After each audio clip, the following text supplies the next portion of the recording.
Selon vous, la vie vaut-elle la peine d'être vécue? Bien sûr, s'il n'y aurait pas de vie, il n'y aurait pas grand-chose.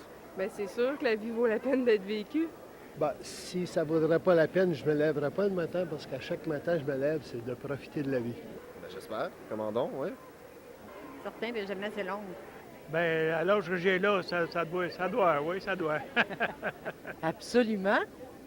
Je pense que Dieu a un plan pour chacun de nous, puis je pense qu'en étant ici sur la terre, ben c'est ça, on peut accomplir le plan que Dieu a pour nous. Je pense qu'il y a plein de belles choses qui peuvent arriver dans la vie, malgré qu'on peut avoir certaines périodes difficiles, mais oui, ça vaut la peine d'être vécu.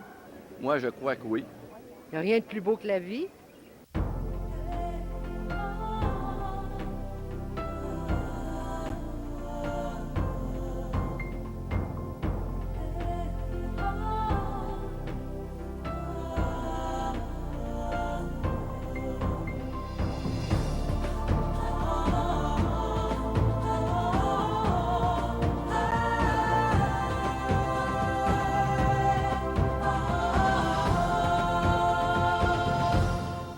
Mesdames, Messieurs, bonjour et re-bienvenue à l'émission L'heure de la bonne nouvelle.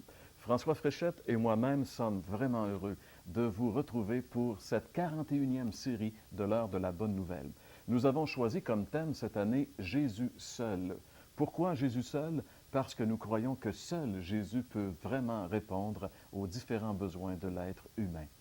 Vous allez voir parmi les nouveautés à l'émission cette année, vous allez voir de nouveaux décors. Et on aimerait, en tout début d'émission, remercier le manoir Brequet de Brequéville, puisque c'est à l'intérieur de ce magnifique manoir que nous tournons les images de cette émission présentement. François, parmi les éléments de l'émission aujourd'hui, à la chronique La Bible répond, tu vas répondre à la question « Qui peut vraiment donner un sens à notre vie? » C'est vrai. Et puis, le message de la parole de Dieu, j'ai toi, Jean-Pierre, qui va nous y conduire avec le thème « Jésus seul vit ». Et du côté chant, puisque bien sûr, comme toujours, à l'heure de la bonne nouvelle, nous avons une partie musicale, nous avons le plaisir d'accueillir Jacques Whitney qui interprète le chant « Allons-y ». À la chronique du témoignage, le coloré Jacques Collin va nous raconter comment lui, il a rencontré le Christ. François, on pourrait parler un petit peu, on pourrait faire un retour sur le Vox Pop, ces personnes qu'on a vues au tout début d'émission. Et il semble-t-il qu'il y avait quand même une grande unanimité, à savoir que oui, la vie vaut la peine d'être vécue. Ça semblait assez positif, sauf qu'il y a une chose que moi, qui me frappe toujours, c'est qu'on a peine à dire les choses sombres de notre cœur. C'est comme une défaite de dire que ça ne va pas si bien que ça, que c'est pas si facile que ça. Et puis on sait qu'on n'a pas besoin d'aller en Éthiopie pour réaliser qu'il y a énormément de misère dans le monde. Donc, je ne suis pas sûr à quel point ça reflète exactement les sentiments les plus profonds du cœur humain. Merci beaucoup, François. Et si, justement, vous êtes de ces personnes qui avaient de la difficulté, vous ne vous reconnaissez pas dans les gens du Vox Pop, demeurez avec nous. Il y a de l'espoir pour vous, car c'est l'heure de la bonne nouvelle.